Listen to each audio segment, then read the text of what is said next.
आज्ञा चक्र जागृत, जागृत, आज्ञा चक्र जागृत हो।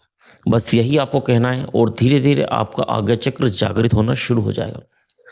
आइए जानते हैं इसको किस तरीके से करना है। हमारे शरीर में कई साधारण और असाधारण अंग मौजूद हैं। साधारण अंग सब लोग जानते हैं, हम बात करेंगे असाधारण अंगों की। असाधारण अंग जिन्हें मर्म स्थल भी कहा जाता है। ऐसा माना जाता है कि हमारे शरीर में जितनी भी गुप्त आध्यात्मिक शक्तियाँ हैं, वो सब इन स्थलों में स्थापित हैं। मतलब ये जो स्थल है, ये गुप्त आध्यात्मिक शक्ति के केंद्र हैं, सेंटर हैं। और इन सब स्थलों में सबसे ऊपर नाम आता है हमारे रीढ़ की हड्डी का। जी हाँ, मेरुदंड। आपने ये देखा होगा कि जितने भी चक्र हैं, कुंडलिनी जो शक्ति है, वो सब हमारे मेरुदंड मतलब रीढ़ की हड्डी में स्थापित है। तो इन तक पहुँचा कैसे जाए? कोई चीज़ यदि आपको चाहिए, कोई चीज़ आपको जगाना है, कोई शक्ति जगाना है, तो पहले वहाँ तक पहुँचे तो। तो आइए जानते हैं यहाँ तक हम किस तरह से पहुँच सकते हैं। आपने ये सुना होगा कि हमारे शरीर में 2 नाड़ियाँ 24 घंटे चलती रहती हैं, ईड़ा और पिंगला। ठीक है? ईड़ा नेगेटिव और पिंगला पॉजिटिव। ये दोनों नाड़ियाँ हमेशा 24 घंटे हमारे शरीर में एक्टिवेट रहती है। कभी-कभी क्या होता है कि ईड़ा ज़्यादा चलती है और पिंगला कम चलती है, और कभी-कभी पिंगला ज़्यादा चलने लग जाती है और ईड़ा कम हो जाती है। मतलब दिन भर ऐसा होता रहता है। लेकिन कुछ समय ऐसा रहता है जैसे कि ब्रह्म मुहूर्त में कहा जाता है कि ज़्यादा पूजा पाठ करना चाहिए। तो ऐसा क्यों? ब्रह्म मुहूर्त में क्या होता है कि ईड़ा और पिंगला दोनों बराबर चलने लगती है अपने आप। ब्रह्म मुहूर्त में ईड़ा और पिंगला बराबर चलने लगती है। उस समय क्या होता है कि हमारी तीसरी नाड़ी खुलती है, जिसको हम कहते हैं सुषुम्ना। जी हाँ। और बिना सुषुम्ना के खुले आप इन शक्तियों तक नहीं पहुंच सकते। ये मान के चलिए आपको किसी जो कमरा है उसके अंदर इंटर करना है, तो खिड़की से तो आप देख सकते हो कि अंदर क्या क्या है, लेकिन उसके अंदर जा सकते हो क्या? नहीं जा सकते। आप कब जा सकते हो? जब आप दरवाज़ा खोलोगे और अंदर जाओगे। बस उसी तरह से सुषुम्ना है। तो जब तक सुषुम्ना एक्टिवेट नहीं होगी, जब तक आप आगे नहीं बढ़ सकते। सुषुम्ना ही वो दरवाज़ा है जो आपको आपकी गुप्त आध्यात्मिक शक्तियों तक ले जाता है। अब सुनिएगा, ईड़ा और पिंगला जब बराबर चलने लगी तो सुषुम्ना एक्टिवेट हुई। देखो, एक त्रिवर्ग तो ये हो गया ईड़ा, पिंगला और सुषुम्ना का, और सुषुम्ना के अंदर भी एक त्रिवर्ग है जो अत्यंत सूक्ष्म है। इसके अंदर आती वज्रा, चित्रणी और ब्रह्म नाड़ी। जी हाँ, वज्रा, चित्रणी और ब्रह्म नाड़ी। ये जो ब्रह्म नाड़ी है ना, इसी नाड़ी के अंदर हमारी सारी गुप्त आध्यात्मिक शक्ति स्थापित की गई है। ध्यान दीजिएगा, ईड़ा, पिंगला, सुषुम्ना, उसके बाद सुषुम्ना के अंदर वज्रा, चित्रणी और फिर आती ब्रह्म नाड़ी। ब्रह्म नाड़ी में जब आप प्रवेश करेंगे तब आप इन आध्यात्मिक शक्तियों को जागृत कर पाएंगे।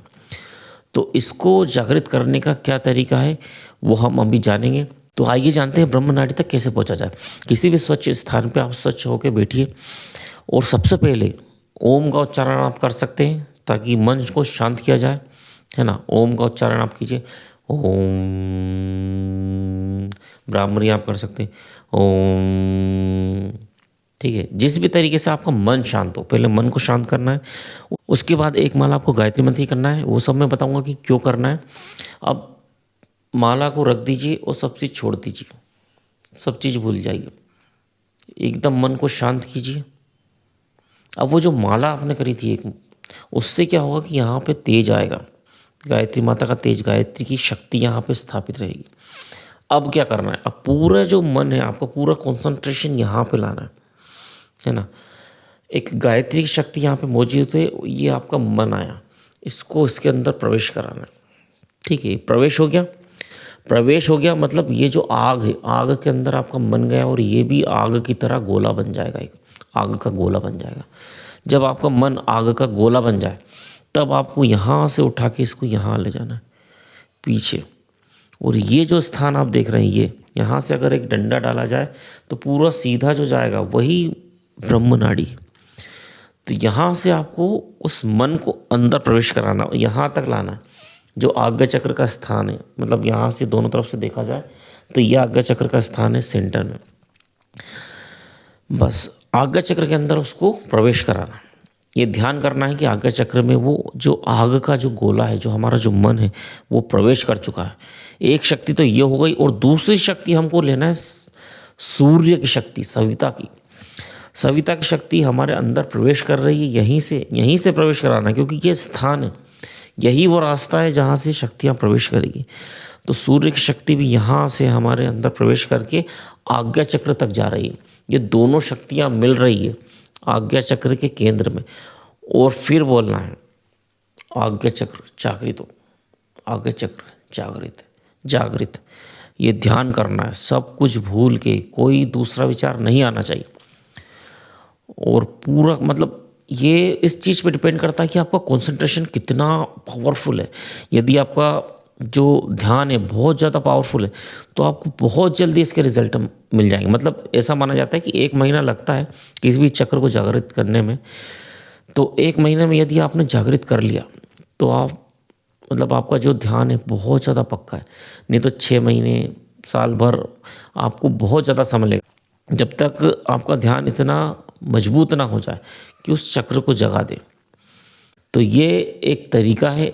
और ध्यान दीजिएगा, शुरुआत में सिर्फ 5 मिनट, 1 हफ्ते तक 5 मिनट, फिर 10 मिनट, फिर 15 मिनट, आधा घंटा, 1 घंटे के ऊपर कभी मत जाना। होता क्या है इसमें, बहुत ज़्यादा गर्मी, माइंड एकदम गर्म। आप जब करोगे ना तो आपका, जब सही तरीके से करोगे तो ये पूरा जो सिर है पूरा गर्म हो जाएगा।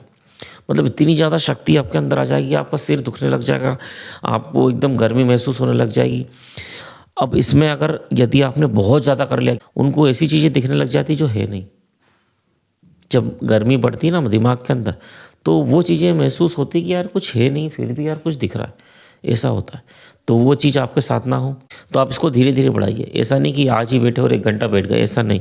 धीरे धीरे इसका टाइम बढ़ाइएगा और सुरक्षित तरीके से इसको कीजिए, क्योंकि ये चीज़ें बिना किसी गुरु के नहीं की जाती है। अब आप कर रहे हैं तो बहुत सावधानी से कीजिए, है ना, जल्दबाजी बिल्कुल मत कीजिएगा। तो इसी तरीके से जब हमारा एक आज्ञा चक्र एक्टिवेट होगा उसके बाद हम दूसरे चक्रों में प्रवेश करेंगे और उसके बाद नंबर आएगा कुंडलिनी शक्ति का।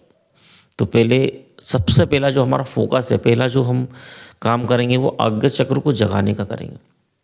जब आज्ञा चक्र जागेगा जब हम आगे बढ़ेंगे। ये जो मेरुदंड है हमारा, ये 33 अस्थिखंडों में विभाजित है। 33 अस्थिखंड, ध्यान दीजिएगा, 33 कोटि आपने सुना है, 33 अस्थिखंड, ठीक है। तो ये एक रिलेशन है। मतलब ऐसा कहा जा सकता है कि जो 33 करोड़ देवी देवताओं की बात होती है वो 33 करोड़ नहीं है, 33 कोटि है।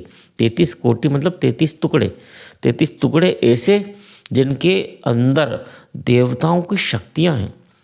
ये जो 33 जो खंड है हमारे मेरुदंड के, इसके एक एक खंड के अंदर एक एक देवता की शक्ति है, ठीक है। जो 33 देवता है उन सभी की शक्तियाँ हमारे अंदर स्थापित है। जो आप कह सकते हैं कि पूरा लॉजिकल एक आंसर है 33 कोटि और 33 करोड़ की जो कन्फ्यूजन चलता है उसका, क्योंकि वो 33 होना और ये मेरुदंड भी 33 टुकड़े होना, इसका कुछ ना कुछ रिलेशन तो है। तो वीडियो कैसा लगा ज़रूर बताइएगा। कुछ भी आप पूछना चाहते तो पूछ सकते हैं। जय श्री महाकाल।